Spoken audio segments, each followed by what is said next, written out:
Good evening again. My name is Terry Brooks Allen, and I am the training manager at INRC.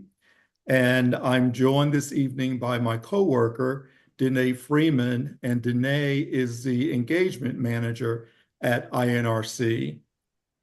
As I said earlier, we are sharing our platform this evening with Citizens Energy Group, and we are a very proud partner of Citizens. We love their programs and definitely delight in just being engaged with several projects that we have with Citizens Energy Group. This evening, we are joined by Kenya McMillan, Alex Haberfield, and Mike Miller. Kenya is the Community and Stakeholder Engagement Manager. In that role, she is responsible for corporate complaint resolutions and the development, coordination, and execution of citizens' community relations activities. Alex Haberfield is the coordinator of public outreach for Citizens Energy Group, and he communicates daily with neighborhoods throughout Central Indiana about citizens' current and upcoming projects and initiatives. He is dedicated to improving the Indianapolis community and is a recent resident of the Community Heights neighborhood. And last but not least, Alex Miller. Alex is the manager of Dig Indy. So, Kenya, I will turn the floor over to you. Thank you. Thank you, Terry. And I just want to say it's Mike Miller that we'll be Oh, talking about. what did I say? Alex Miller. Oh, no. Sorry about that, Mike. No, no worries, no Thank you, worries. Kenya. But thank you, Terry. I'm appreciative of the invite today. I just wanted to let everybody know about our Community Resource Day. I'm getting ready to share my screen now so you guys can see the flyer. Let me know. Clicking on it. Let's see here. Can you guys see the flyer? Yes. Okay, Yes. great. So in Central Indiana, there's more than 244,000 households that are in or at risk of poverty. Many of the members of our community lack access to essential resources, services, and information. Citizens Energy Group is proud to host our second Resource Day this October 5th, featuring community organizations, local businesses, healthcare providers, educational institutions, and much more, with one goal in mind: connecting Central Indiana residents to the resources they need to thrive. So as you can see, we will have this on October 5th from 10 to 1 p.m. I am so excited. This year, we're going to have about 40 different resources there. Here's a list of the resources. Terry has the flyer, so they will be sending that out to everyone. We're going to be giving out free backpacks, at least up to the first 100 folks, and to kids from grades K through 12. So they have to be in attendance with their parents or relatives to receive the backpacks. We're also going to be giving out free hat and gloves. So those who come to Citizens Table to learn more about their utility bills or see if we have Warm Heart, Warm Home dollars to assist with their bills, they'll get free hats and gloves, and we have like a little over 100 of those. There's going to be food. So we have, what it is, one of the churches, I believe it's near, North Church is going to be providing produce from their farmer market. We're going to have Indy Hygiene Hub that is going to have some special hygiene kits for those who may be homeless or children that are transient. We're going to have some great things. We're going to have a band that is called a Funk Orchestra. I'm so excited. We're going to have a live band there. And we will have pickleball for the kids. 139 Sports is going to be there for the kids. Jenga, cornhole toss. We're giving away to the first 500 folks.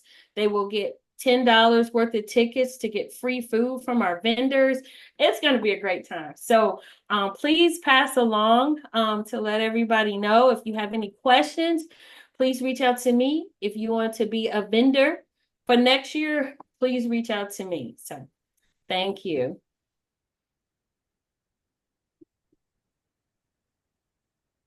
And so, Terry, I'm trying to stop sharing. Let me see. Okay, there we go.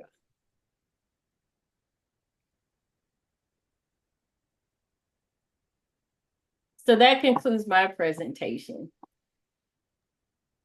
All righty. I guess that means I'm up next. So hi everybody. I think I've seen some of you guys on these before, but once again, my name's Alex, Public Outreach Coordinator. I too am going to share my screen. I'm going to talk about a cool gas project that we have, and while I do that, yeah, I will also be going to Community Resource Day and hoping to see you all there. All righty. Let's see here. Can you guys see my PowerPoint presentation? Yes. Okay, awesome. So I'm here to talk about a cast iron gas main replacement. So of course at Citizens, we do water, we do wastewater, we do natural gas, and then we have thermal divisions for downtown Indianapolis that do steam and chilled water. This particular project is one of our gas projects. A term, I just wanted a little bit of details about the project. You will hear me say PHMSA. Sometimes we call this a PHMSA grant. PHMSA stands for the Pipeline and Hazardous Materials Safety Administration. They're kind of like the federal regulatory body for gas mains and things like that. So that's when I say PHMSA, that's what that means. And you may have recently seen this particular project in the news. We did a press conference. We partnered with the Martindale Brightwood neighborhood, where a good chunk of this work is taking place. And you can see on the right here is a photo from the groundbreaking at that press conference in Martindale Brightwood. We're super excited about. And so what's the big deal? What are we doing? Well, we got $7.5 million in grant money from PHMSA. And what we're going to use those dollars for is to replace the last little bit of cast iron gas main that we have in our gas distribution system. So what does that mean? Well, a little bit of details about our system here. So in central Indiana, our gas system is comprised of over 4,000 miles of gas mains. 99.9% of those mains are made out of plastic, and we have a few, just 4 miles left in our system that were made out of the cast iron, which is an older material, common to the past and was in need of replacement. So that's what this grant is going to help us do. We expect it'll take around 2 years for us to get in and do the final little bit of replacements. And on the right here, you can see some more pictures from the press conference. There's another better picture on the following slide, but you can see the new main here in yellow.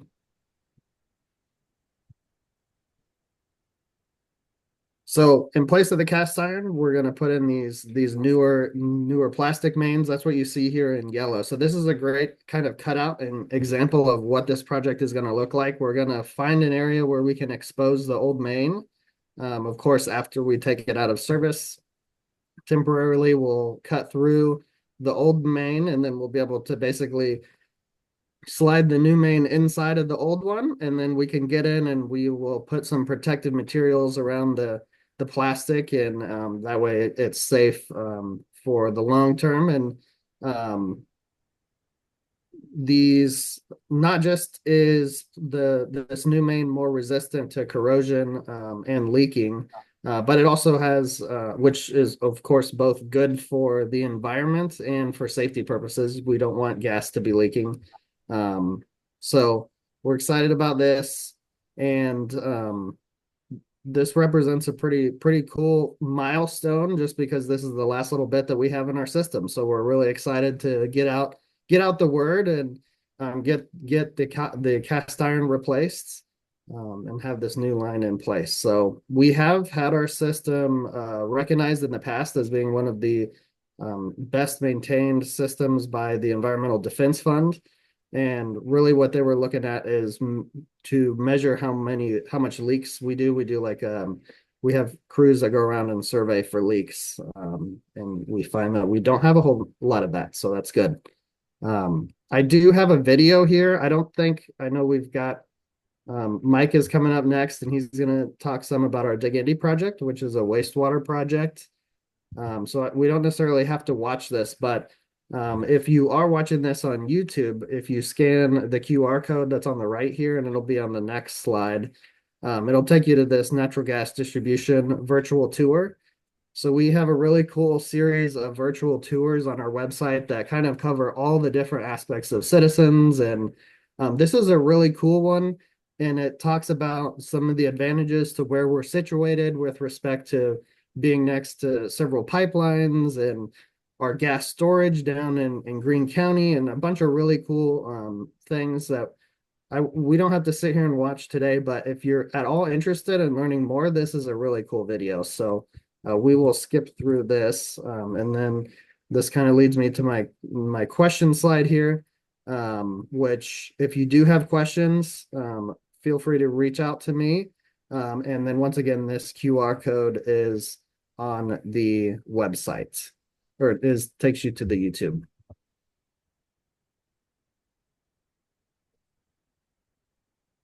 Alrighty. I guess if you do have questions on that, you can put them in chat, and then we will get started with Mike's presentation, and I can answer any additional questions. But I appreciate your time. Just wanted to go over that real quick, and let folks know that we will soon be having 100% of our mains no longer be cast iron, which is good news.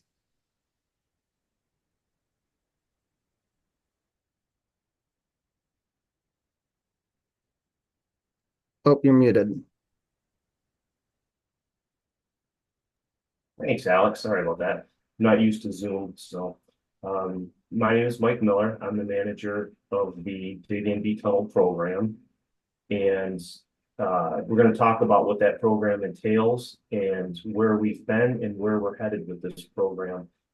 This is one of the single biggest civil engineering projects ever done in the history of Indianapolis. And we're going to talk about why we're doing it. So I like to start out with this particular slide. This is taken on Fall Creek, somewhat near the fairgrounds, of a combined sewer overflow pipe that flows into the river itself.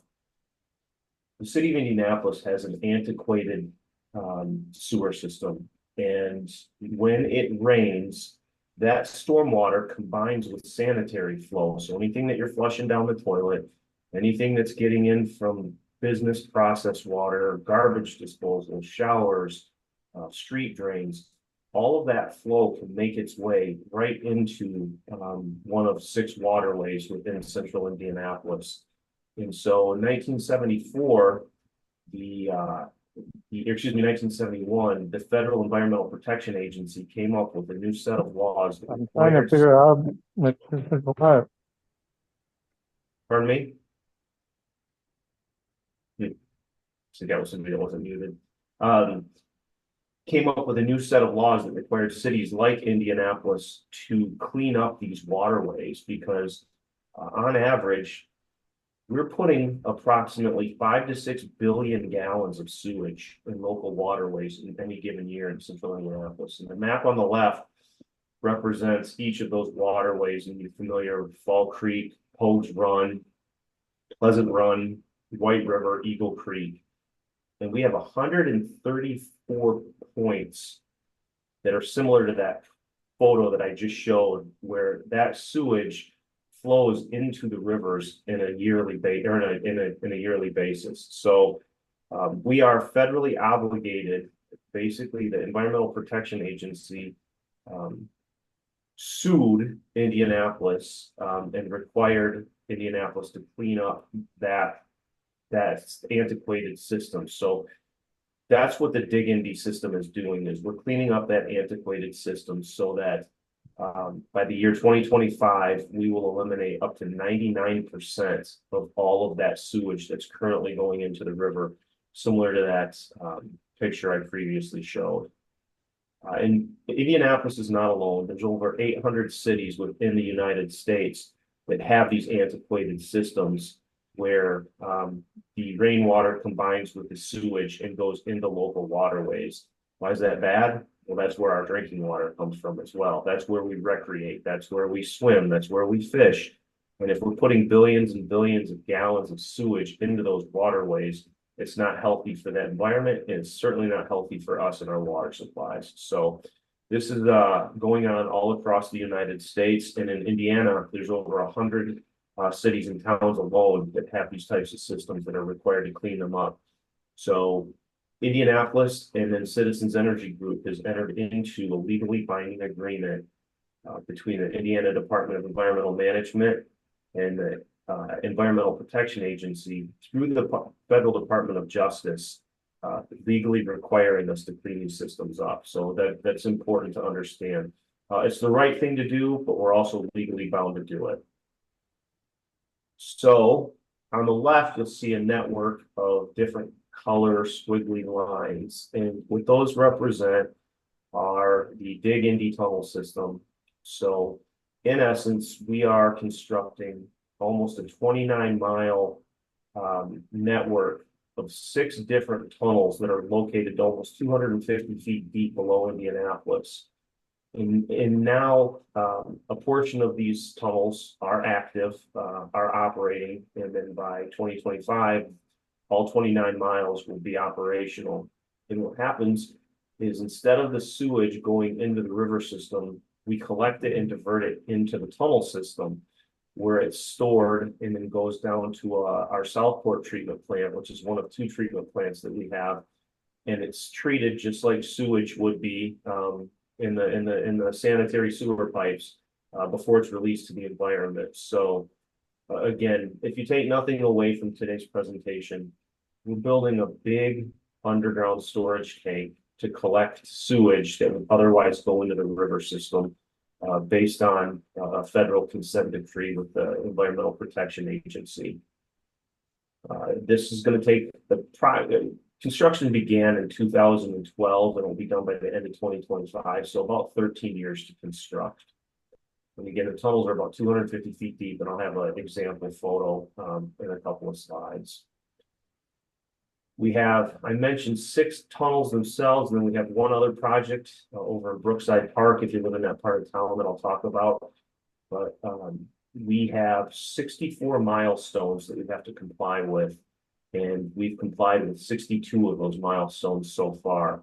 So we have 2 major projects left that are ongoing that I will talk about, the Fall Creek Tunnel and Pleasant Run Tunnel. But we are on track to complete this tunnel system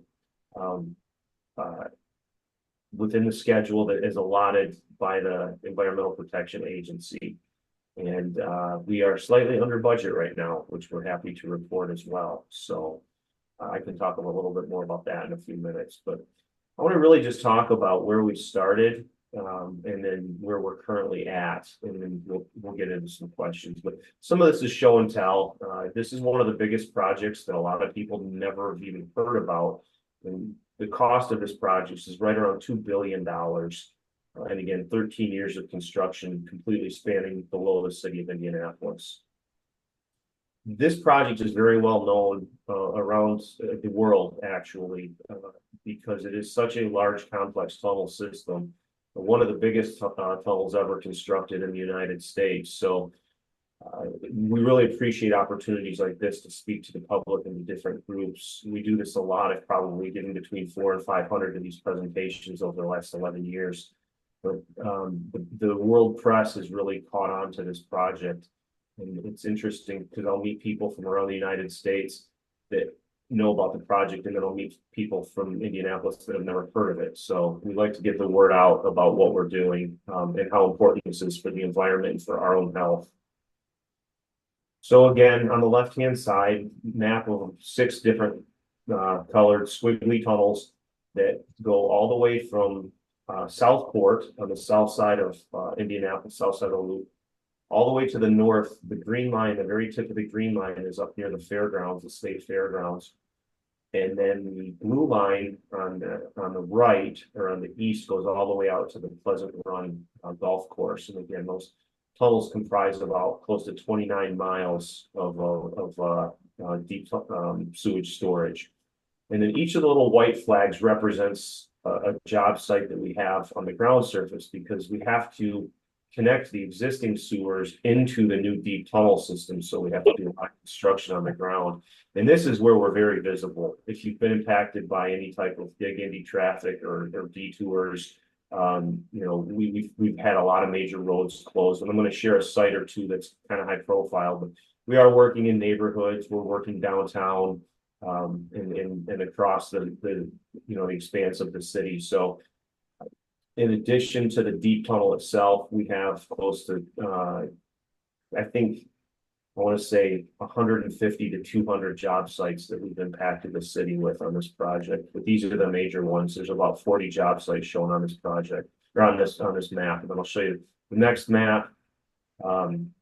All of the red is complete. That was started in 2012, and between 2012 and 2022, we've completed a majority of the sites, and we are now finishing up everything that you see in yellow up near the fairgrounds and then out along the Pleasant Run on the east side.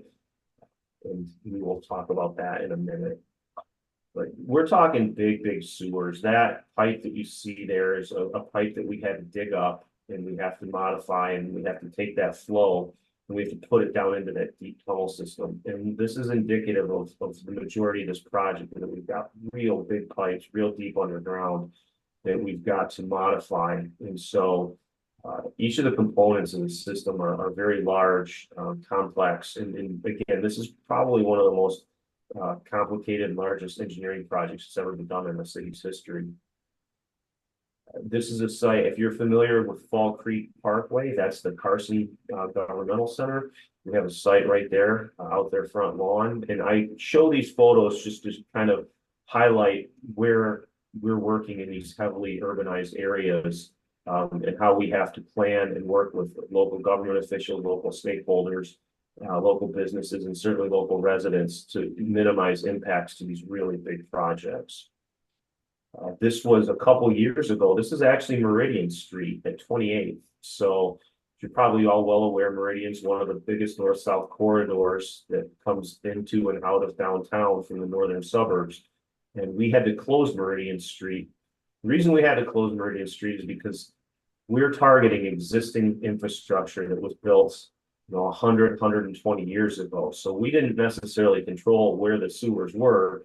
But with our project, we have to go pick them up, get them, and divert them from where they exist. So the city planners 100, 120 years ago located all of these sewers underneath these major corridors. So while it is inconvenient, it was a necessity. And this one was, again, we had Meridian closed for about 10 months. This was a little bit more of a high profile project that we had going on, but it went very successful.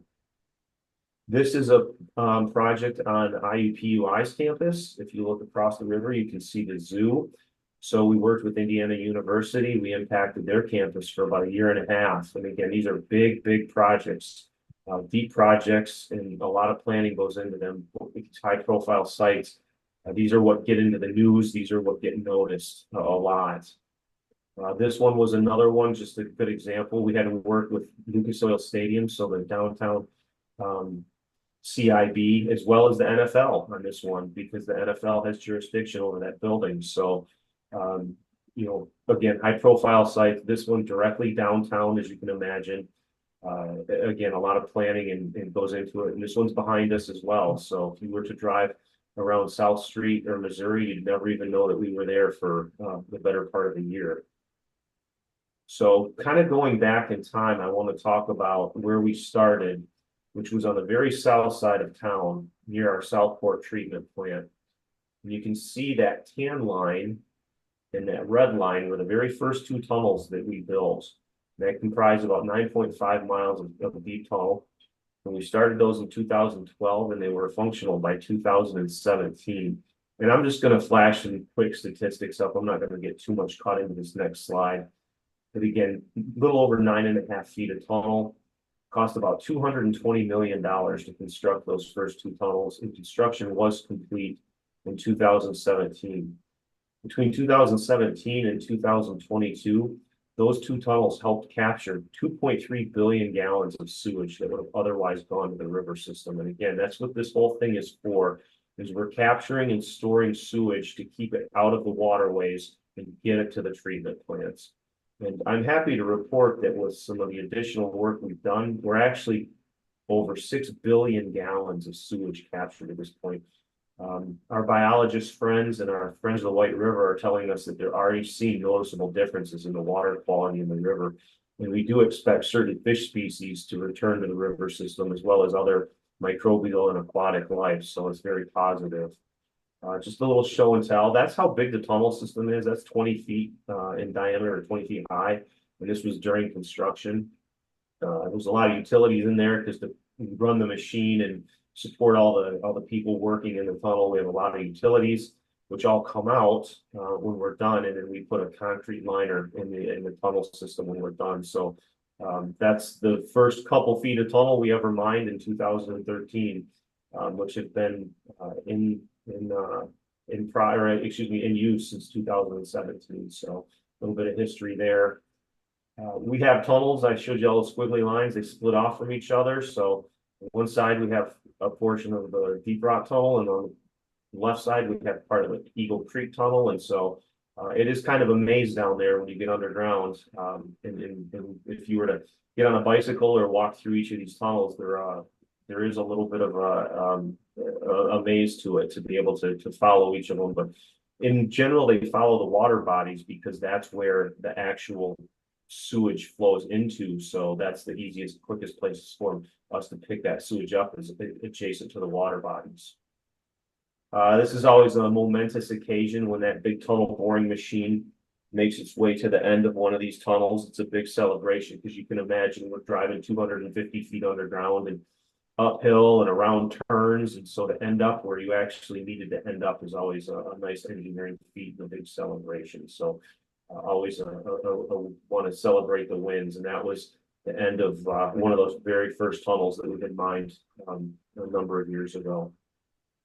And this is what they look like when they're done, with the exception of the lights. The lights come out, but this is a concrete liner. It's a 18-foot tunnel, and it's just a big giant underground storage tank, as I had mentioned. So looks just like sewer pipe that you might see on the back of a truck going down the road to a subdivision, but much, much bigger. I'll talk about the next two tunnels that we commissioned, which we finished in 2022. Those were our White River and Lower Pogues Run tunnels. These are the ones that are most adjacent to downtown. I don't know if you can see my mouse scrolling, but this little building right here is Lucas Oil Stadium under the yellow line. So that line goes directly under South Street and up to like the corner of Pine and Market. And then the blue line goes right under IUPUI's campus and continues north up to Fall Creek. But this was about $250 million in construction costs for these two tunnels. And again, big milestones, meeting the deadlines that were set forth with the Environmental Protection Agency. We completed these tunnels in 2022. So of the 6 tunnels we have to build, 4 of them are complete, which is really big milestones. So where are we at today? I keep mentioning 2025, and as we sit here, it's mid-September 2024, so we must be getting close to the end. We're currently working in our Fall Creek Tunnel. That's the green tunnel on the top of the picture that goes all the way up to the fairgrounds. And then our Pleasant Run Tunnel, which goes out east, out to the Pleasant Run golf course. That tunnel, just for perspective, goes directly below Garfield Park, directly below Christian Park, and directly below Ellenberger Park, if you're familiar with the east side. So that's where we're currently working. The Fall Creek Tunnel the tunnel itself is complete. It is open for business, and we are still connecting some of the surface sewers and some of the drop points down into that tunnel. But that tunnel has been mined The concrete liner has been placed, all personnel and all equipment are out of the tunnel, and it is available for storage. So that one is on track to be completely connected to the shallow sewer system by May of 2025. So that one will be in compliance with that EPA deadline. And that was about a $200 million cost for that particular project. And again, if you look to the very top, you might be able to make out the racetrack, the horse track, that is the fairgrounds, just for perspective. And that was actually the quality of rock we have on the north side of town. I'm a geotechnical engineer, geology by trade, and this is amazing, amazing quality rock. And we very successful in mining that rock, and it was a very good project to kind of get us rounding third base and sliding into home here before we get finished with the Pleasant Run project. And then there's the Pleasant Run alignment. Again, it extends from Bluff Road on the west all the way to the Pleasant Run Golf Course on the northeast there. That tunnel is completely mined. So the 29-mile system took about 10 miles just to dig. But they are complete. And again, we're just spending our time with our contractors connecting all of the surface sewers that we have to collect from those waterways and putting them down into that deep tunnel so that sewage can be stored. And we're currently estimating a completion date of August of 2025. So again, in compliance with that Environmental Protection Agency deadline that we've agreed to.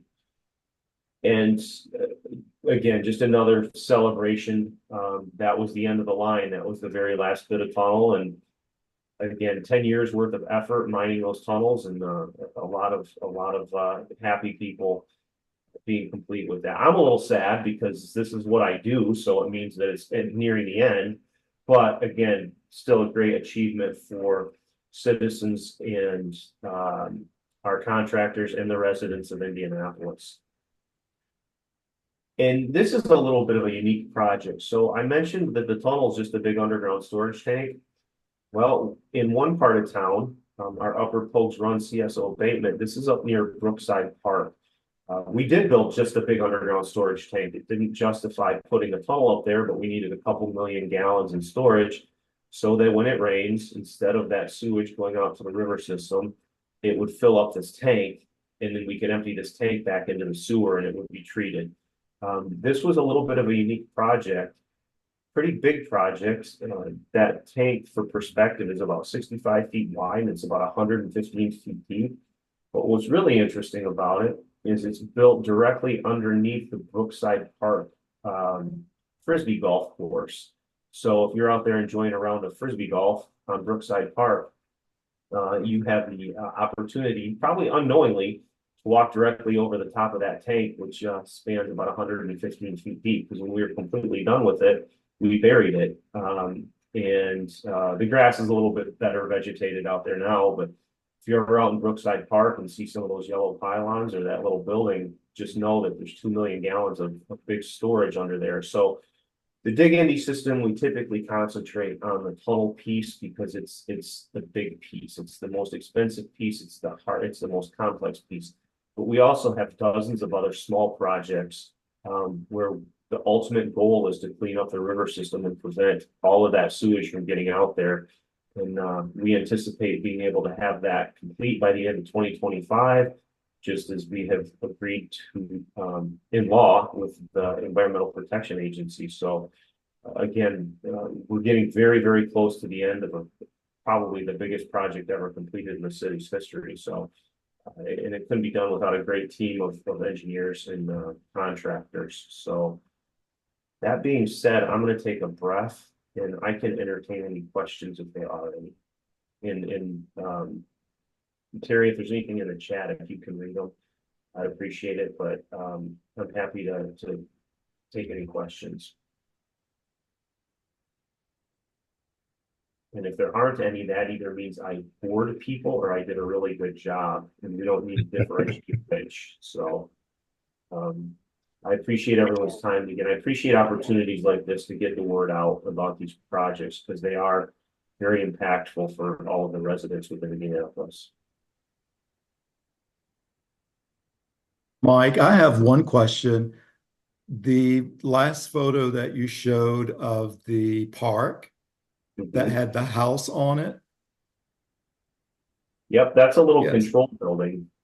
That's houses the mechanical and electrical controls because there are some mechanical pieces and parts and pumps associated with that tank. And that's an example of where we actually we partner very close with the parks departments because we are present in a lot of parks. And that's one where we work with them on the architectural elements so that we're not just putting a bland building in, but something that looks like it should fit the park. That particular one, we also put we did not put a restroom in that one, but we did put a public drinking fountain on it.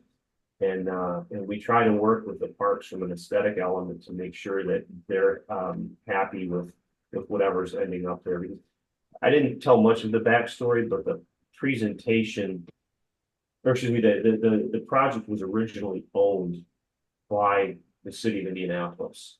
And so they chose a lot of these locations, but when Citizens bought the wastewater utility in 2011, we were obligated to build what they chose. So there's kind of a nice partnership between us and the city because the city kicked this project off really in the 80s. And then it started to really come into fruition in the early 2000s. And then Citizens came along in 2011 and purchased the wastewater utility, which obligated us to also comply with that Federal Environmental Protection Agency Act. It looks like we do have a question in the chat, Yes. which was what the final outcome or what's the final outcome with collecting the waste, Mike? So right now, during dry weather that we've had a lot of recently, we still have sewage in the pipes. You're flushing your toilets, you're taking showers, you're doing dishes. Industry is putting processed water into the pipe. So every day, 24 hours a day, there's sewage that goes into that set of pipes. And in Indianapolis, we have two treatment plants, our Belmont plant and our Southport plant. So that sewage goes to those two plants and it gets treated and processed and it goes back and gets put back into the White River clean. It's actually, I'll say, almost drinkable. It's extremely clean. It's cleaner than the river water by the time we're done processing the sewage and putting it back.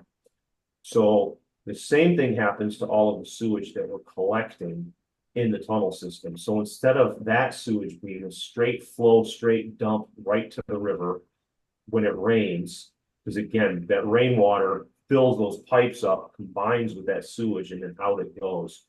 So now that we collect all that flow, all of that flow is going to go to our Southport treatment plant where it gets treated just like straight sanitary sewage would get treated, and it gets released back into the White River as well. So and we are required.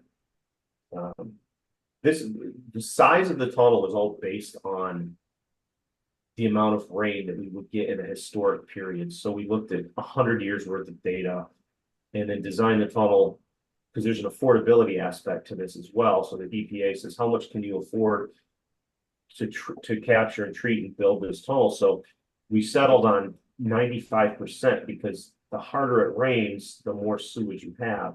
And what you can never really do is protect against that 1913 rain that made that big historic flood in Indianapolis. It would cost billions and billions and billions of dollars to size our sewers to protect against something like that. So the trade-off is, the EPA agrees that we can capture and treat 95 to 97% of these overflows in a given year.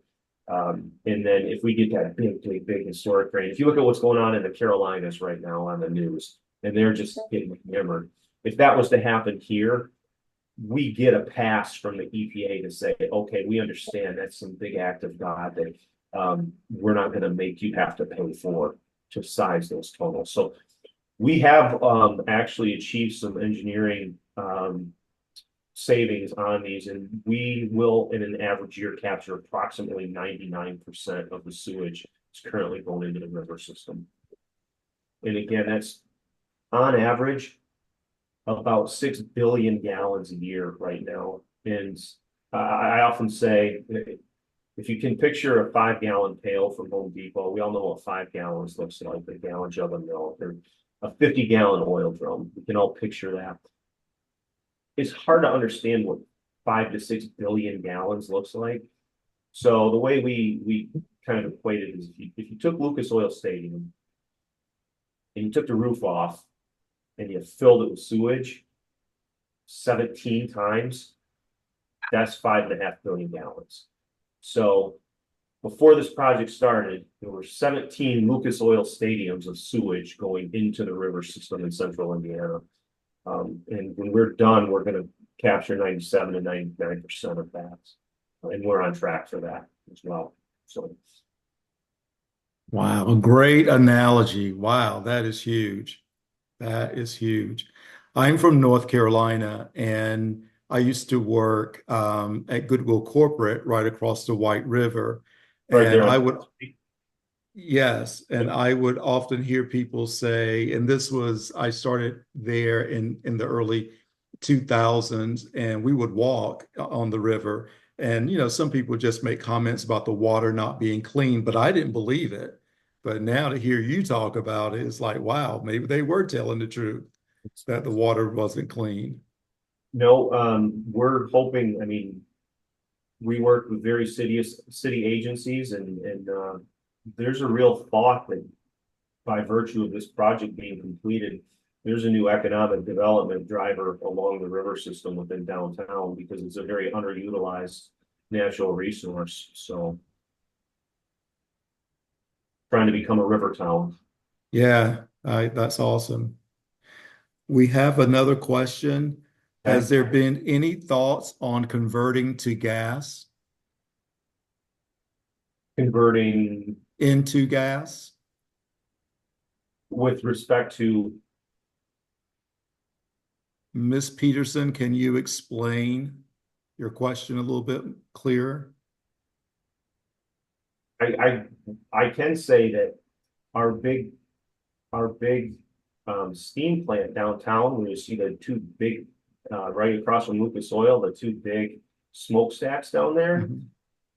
That for dozens and dozens and dozens of years was a coal-fired power or a coal-fired steam plant. And citizens did invest in a natural gas conversion at that plant. So, the majority of downtown that runs off of our steam and our chilled water, that has been converted to gas as far as the heat generation downtown. But the Dig Indy program doesn't really necessarily overlap with any of the natural gas side. This is all strictly sewage. Okay. And that was her question, was convert sewage into gas. So thank you for answering We've that. looked at it. There's not a lot of technology in that in the world really. Where it's more viable is garbage. That's kind of what the one plant that the name escapes me downtown does is they convert solid waste into gas. And we actually purchased some of that gas from them. But from a sewage standpoint, it's not real viable. It's mostly getting the bad stuff out, treating the water. There is a sludge product that comes out of all of this that we can burn. But from an economic standpoint, it's really inefficient. But it's been looked at, but the technology is just not there yet for us. You. Any other questions on Mike's presentation or Alex or the community day that Kenya spoke about?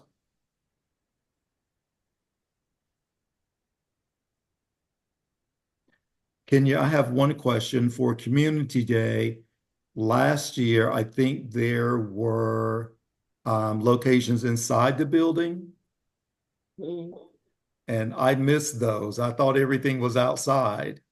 Thank you for that feedback. For that reason, we got a bigger tent. So last year, I think it held about 20 tables. This year, it's going to hold 40 tables. Okay. Those that come out, the tent will be heated, but hopefully with this weather, hopefully we won't need that. And we can raise the sides up, but everything is going to be all together. And if you remember, oh, Alex, can you help me? What side of the parking lot is it? It's going to be on our employee side parking lot on the other side, but is that the south side of the North parking? side. North side. Okay, it's going to be on the north side, but everything's going to be together this time.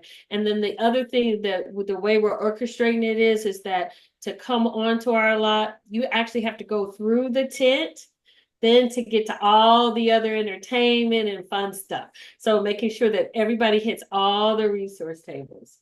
So Cool. yeah, we took that feedback in from last year. Okay. Oh, I wasn't the only one that missed the No. building. No. Okay, good. No. Good deal. All right, Mike, I think I see another question. Where could I find the list of 100 Indiana cities with older sewage system like Indy's?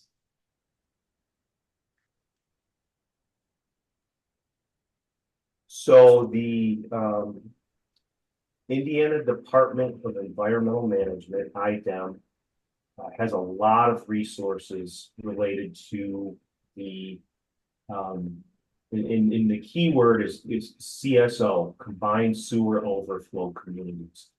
And if you started not even with the IDEM search, but just Indiana Combined Sewer Overflow Communities or Indiana CSO communities, there's a very interactive map that is hosted that will pop up and show you each of those communities. And again, IDEM, their website can be a little clunky, but that's the best resource for that list of cities and towns. Thank you.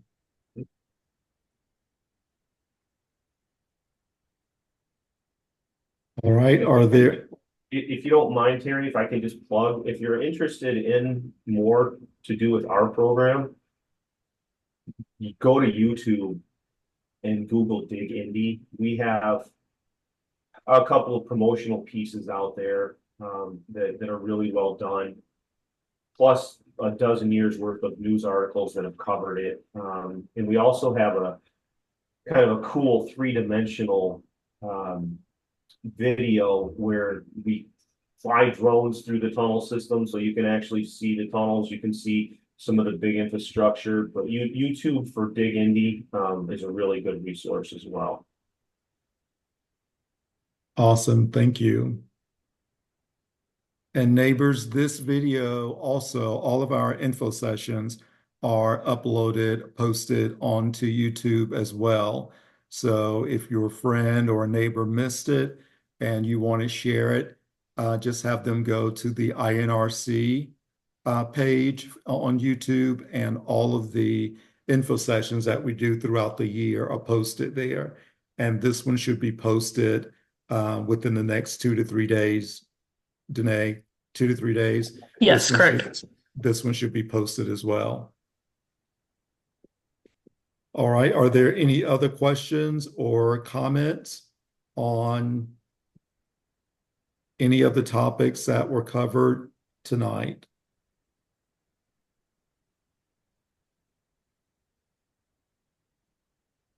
All right, well, this is going to wrap it up for us. Thank you so much, citizens, for the information. Definitely excited about Community Day this go round. So I was there last year, enjoyed it. Saw a few folk that I hadn't seen in forever. So that was a good reconnection.